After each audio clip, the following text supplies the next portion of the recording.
28 సంవత్సరాల experience evidence based గల ayurvedic multi speciality hospital KSSC hospital మన హైదరాబాద్ లో.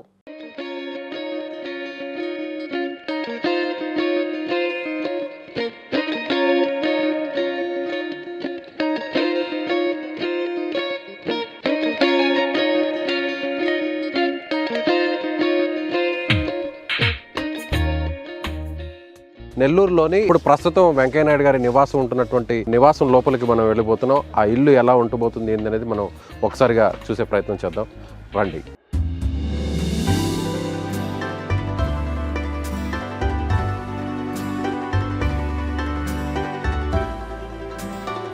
నేరుగా గుమ్మలో నుంచి బయట నుంచి లోపలికి రాగానే మనకి ముందుగా కనిపిస్తుంది తులసి కోట.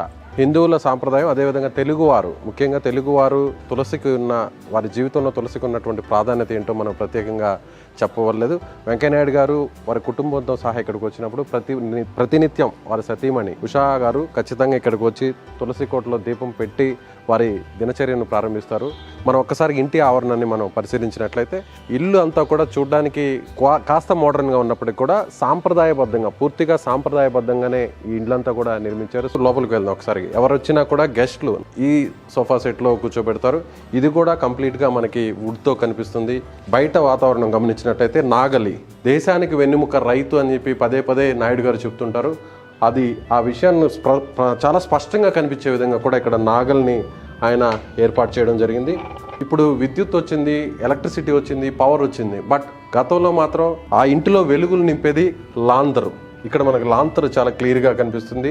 లాంతర్ని ఆయన ఇక్కడ పెట్టుకున్నారు. అంటే తెలుగు వారి సాంప్రదాయం ఏ విధంగా ఉంటుందనేది, వెంకయ్య నాయుడు గారు ఏ విధంగా ఆయన ఇంట్లో కూడా ఆయన ఎలాంటి పద్ధతుల్ని ఫాలో అవుతారనే దానికి ఇది ఒక చిన్న ఉదాహరణగా కూడా మీరు చెప్పుకోవచ్చు.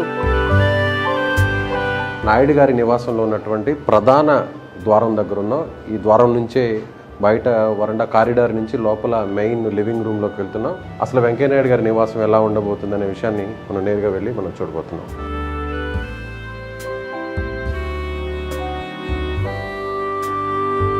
చూడండి, తెలుగువారు జీవన విధానంలో ఇల్లు అనేది చాలా కీలకంగా చెప్పుకోవచ్చు.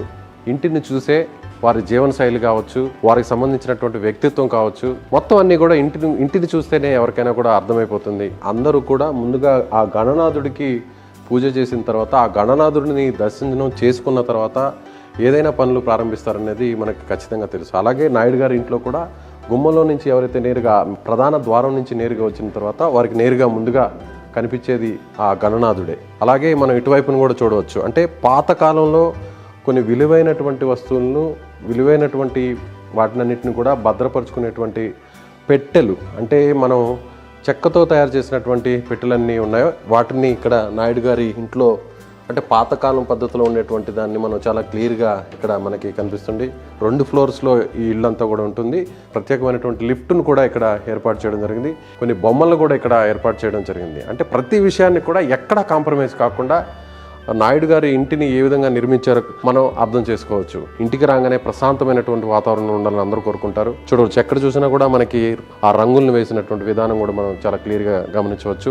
ఇది మెయిన్ లివింగ్ రూమ్. అంటే మరొక విషయాన్ని కూడా ఇక్కడ మనం గమనించాలి. పైన నుంచి సూర్యరశ్మి ఇంటి లోపల పడేటట్టుగా, అదేవిధంగా వర్షం కురిసినా కూడా వర్షం నీళ్ళు పైన నుంచి ఎక్కడా కూడా టాప్ అనేది క్లోజ్ లేకుండా చాలా ఓపెన్గా పెట్టారు. మనం చాలా క్లియర్గా గమనించవచ్చు. అంటే ఇదంతా కూడా వర్షం పడితే మొత్తం ఈ ప్లేస్ అంతా కూడా నీళ్లతో నిండిపోతుంది. ఎవరైనా ఇక్కడ సరదాగా కూర్చోవచ్చు, పిల్లలు కానీ ఎవరైనా కానీ అందరూ కూర్చొని ఇంటిల్లు పాది మాట్లాడుకోవచ్చు. ఇలాంటి విధానం అంతా కూడా గతంలో పూర్వీకులు ఉన్నటువంటి ఇళ్లలో మనం చూసేవాళ్ళం. పూజ గది కూడా మనం చాలా క్లియర్గా కనిపిస్తుంది. ఒక భారీ కుందెన్లు ఇక్కడ ఏర్పాటు చేశారు, దీపపు కుందెన్లు. కంచు గంట కూడా ఇక్కడ ఏర్పాటు చేయడం జరిగింది.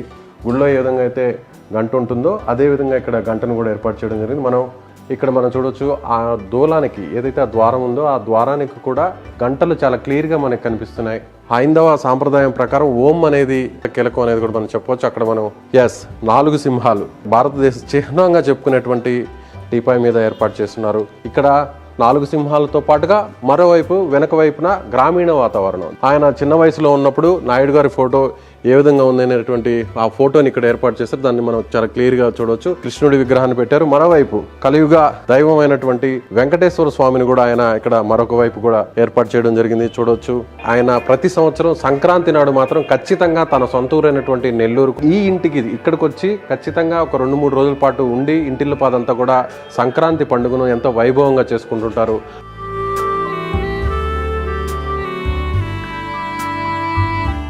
మొదటి అంతస్తు పైకి వెళ్ళడానికి వాడేటువంటి మెట్ల మార్గం కూడా ఇక్కడ ఉంది. ఇంటి లోపలికి వచ్చిన తర్వాత ప్రధానంగా కనిపించేటువంటి లివింగ్ రూమ్లో అన్ని విషయాలు చూస్తున్నాం. మరి ఇటువైపు మనం గమనించినట్టయితే కుడి పక్కన కిచెన్కి ఆనుకునే డైనింగ్ రూమ్. అంటే ఇది చూడడానికి చాలా కొంచెం అధునాతనంగా ఉన్నప్పటికీ కూడా ఇప్పటికీ పాత పద్ధతులను మర్చిపోలేదు అనేదానికి రోకలి బండ, అదేవిధంగా ఏదైనా దంచుకునే దానికి వాడేటువంటి పాతకాలంలో ఉండేటువంటి వస్తువులు ఏమున్నాయి అవి ఇప్పటికీ కూడా మనకి ఇక్కడ కనిపిస్తుంది. అంటే లేటెస్ట్ వర్షన్తో ఉన్నటువంటి గ్యాస్ పొయ్యిలు ఇక్కడ మనకి స్టవ్లు కనిపిస్తున్నప్పటికీ కూడా పాత కాలంలో ఉన్నటువంటి వాటిని ఇంకా మర్చిపోకూడదు అనేటువంటి విషయాన్ని అందరికీ చెప్పే విధంగా కూడా, అంటే ఇప్పటి వరకు కూడా ఎవరు నాయుడు గారి ఇంటి గురించి ఎవరికీ తెలియదు. సో మన టీవీలో మనం మాత్రమే దీన్ని ప్రత్యేకంగా ఎక్స్క్లూజివ్గా మనం చూపించగలుగుతున్నాం. కాపర్తో తయారు చేసినటువంటి బౌల్స్ అన్ని కూడా, ఫుడ్ బౌల్స్ అన్ని కూడా మనకి చాలా స్పష్టంగా కనిపిస్తున్నాయి.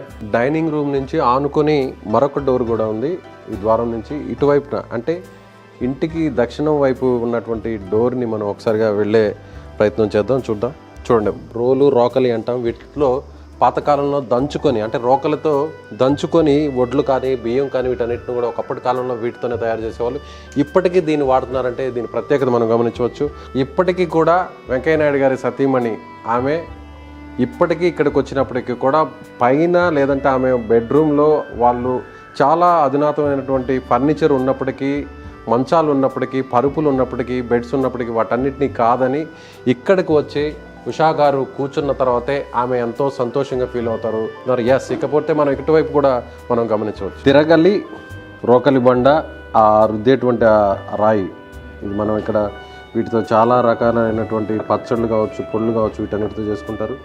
పప్పు దినుసులన్నింటినీ కూడా ఇలా తిరగలతో వాడడం వల్ల చాలా, మనమైతే తిప్పలేకుండా మన వల్ల కావట్లేదు. కానీ పూర్వీకులు ఇలాంటి వాటిని, ఇలాంటి వస్తువులతో, అంటే ఇలాంటి పనిముట్లతో వారి జీవన శైలి, వారి ఆహారం తీసుకుంటున్నారంటే దీంట్లో ఆరోగ్యం కూడా ఏ విధంగా ఉంటుందనే దానికి ఇది ఒక నిదర్శనం. ఇక్కడ కూడా మనం ఒక ఉయ్యాలు కూడా మనం చాలా క్లియర్గా కనిపిస్తుంది.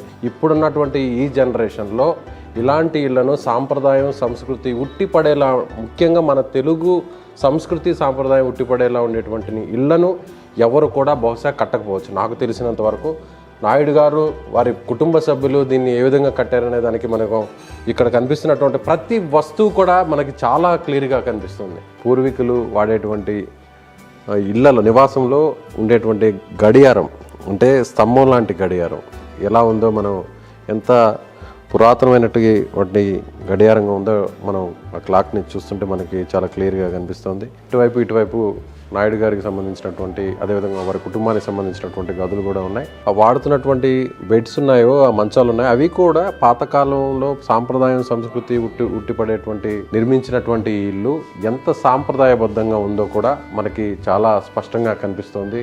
ఉన్నటువంటి ఉపకరణాలు, వాడేటువంటి వస్తువులు, వారి కుటుంబ సభ్యులు వాడేటువంటి వస్తువులు ఇప్పటికీ పాతకాలంతో కూడినటువంటి వస్తువులే ఇక్కడ కనిపిస్తున్నాయి.